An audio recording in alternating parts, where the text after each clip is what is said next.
अस्सलाम वालेकुम YouTube family और नाम जिदा सेहत भी ठीक है असं ठीक ठाक अज बना लगे हैं बड़ा गोश्त ते आलू है ना गोश्त मैं प्याज अदरक लसन का पेस्ट सारा कुछ पा के टमाटर ते सारा कुछ पा के उगा लिया लून मिर्चा पा के अद्धी चमची नमक दी अद्धी चमची मिर्च दी अद्धी चमची हल्दी दी ते 4-5 प्याज पा के ना मंगा लिया प्रैशर 15 मिनट गाल के ते फिर हम आप अदरक मसाला भुनन लगे यह गल गया चंगी घ्यो पा लिया आप प्याज पा लिया हूँ आप इस तरह हल्का हल्का कर लीए देखो जी माशाल्लाह प्याज अपने गोल्डन आके हो गए थोड़े जो होर आप कट लेने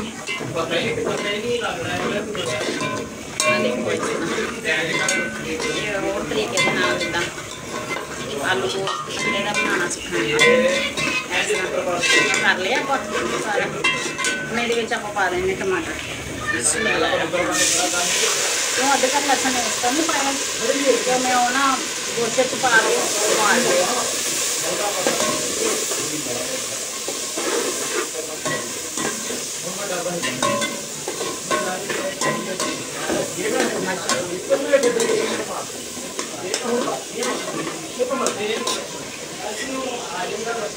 जिदे च थोड़ा सा पाने हैं नमक थोड़ा जहा पाना जो मैं वो भी पा के ना गोश्त चंगी तरह पा के उबाल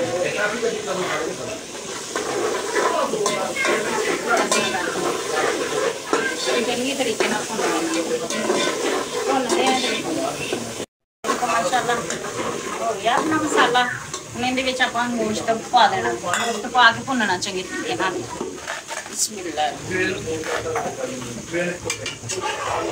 देखो गोश्त प्याज अदरक लसन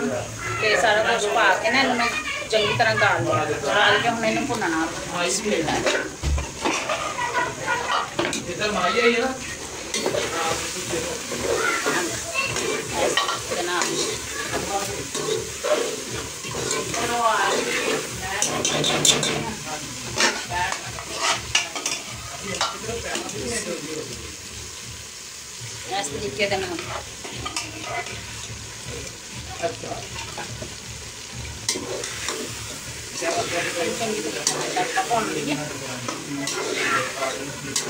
पाँच मिनट भुनते हैं चंगी तरीके 5 मिनट हो गए भुनते हैं कलर देखो माशाल्लाह कितना प्यारा आया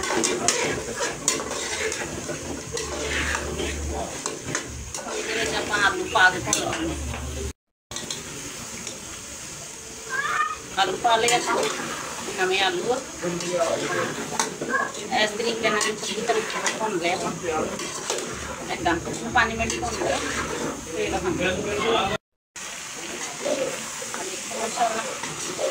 हो गया भुन गए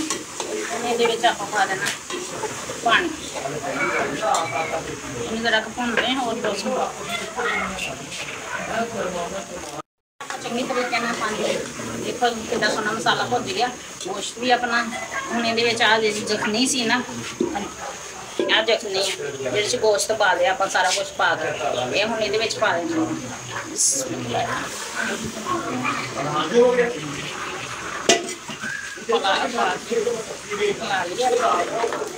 तरीके इस तरह हूँ ये आप पानी पाना मैं शोरबे वाले आलू गोश्त बनाने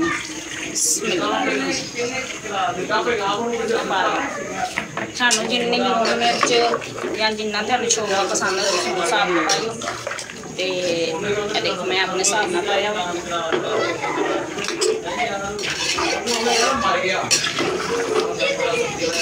इन आप मैं 10 मिनट ना इतने ढक्कन दे देना 10 मिनट बाद 10 मिनट बाद माशाल्लाह सालन अपना तैयार हो गया मैं ये आप पा लगे गर्म मसाला सुक्का धनिया अगे भी पाया होर पाता एक माशाल्लाह इस तरीके इन्हू पाता भात मसाला मसाला आलू छोड़वा। देखो आलू गोश्त ते छोड़वा अपना तैयार हो गया। इस तरह छोड़वे वाले बनाए हूँ ये आप धनिया पा देना हरा।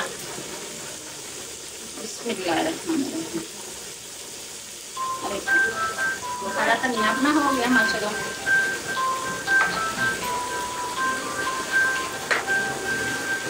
जी सालन अपना तैयार हो गया। मेरे यूट्यूब चैनल का नाम है हांडी किचन। लाइक भी कर दो, सबसक्राइब भी कर दो, तो शेयर भी कर दो। जो लाइक करते शेयर करते उन्होंने बहुत बहुत शुक्रिया। ओके जी, अल्लाह हाफिज़, दुआ में याद रखो।